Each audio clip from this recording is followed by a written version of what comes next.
భూగర్భ డ్రైనేజ్ అనేది చాలా కాంప్లికేటెడ్ ప్రాజెక్ట్. ఇంత చిన్న కార్పొరేషన్ కి ఎక్కడ భారతదేశంలోనే ఎక్కడ రాలేదు. అది గౌరవ ఎంపీ గారు పెమ్మసాని చంద్రశేఖర్ గారు కూడా స్వయంగా కేంద్ర ప్రభుత్వంతో సంప్రదింపులు చేసి అర్బన్ ఛాలెంజ్ ఫండ్ కింద అటు విశాఖపట్నానికి 3 ప్రాజెక్ట్స్ వస్తే మంగళగిరికి 4వ ప్రాజెక్ట్ వస్తే నిజంగానే మంగళగిరి ప్రజలు అదృష్టాన్ని నేను భావిస్తున్నా.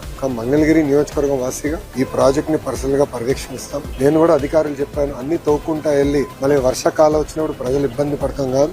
ఎక్కడైతే తవ్వుతారో విత్ ఇన్ 7 రోజుల్లో అది మళ్ళీ 100% రిస్టోర్ చేయాలి. End to end black top వేయాలి ఆర్ వైట్ టాప్ చేయాలి. లొకేషన్ బట్టి కావాల్సిన ప్లాంటేషన్ కూడా ఒకేసారి చేస్తే ప్రజలు కూడా ఇబ్బంది పడరని నేను అధికారులు కూడా ఆదేశాలు జారీ చేశాను. నా లక్ష్యం ఒకటే, అన్ని రంగాల్లో మంగళగిరి నియోజకవర్గం నంబర్ 1 ఉండాలనేది. దానికి అహర్నిశలు కష్టపడతా. ఎందుకంటే 91,000 మెజారిటీలో ప్రజలను ఆశీర్వదించి దీవించి శాసనసభకు పంపించినప్పుడు ఆ నమ్మకాన్ని నేను నిలబెట్టుకోవాల్సిన బాధ్యత నాపైనది. ఆ దిశగానే మంగళగిరి ప్రజల కోసం పనిచేస్తానని వాళ్ళకి హామీ ఇస్తూ ఒక మోడల్ రూపొందిస్తున్నాను. నా ఆలోచన నేను అటు పక్కన రాజకీయాలు గానీ ఇటు పక్కన ప్రభుత్వ కార్యక్రమాలు ఇది ఒక మోడల్ గా నేను భావిస్తున్నా. ఇది మిగతా నియోజకవర్గాలు కూడా దశల వారీగా తీసుకెళ్లే బాధ్యత కూటమి ప్రభుత్వం తీసుకుంటుందని తెలుపు.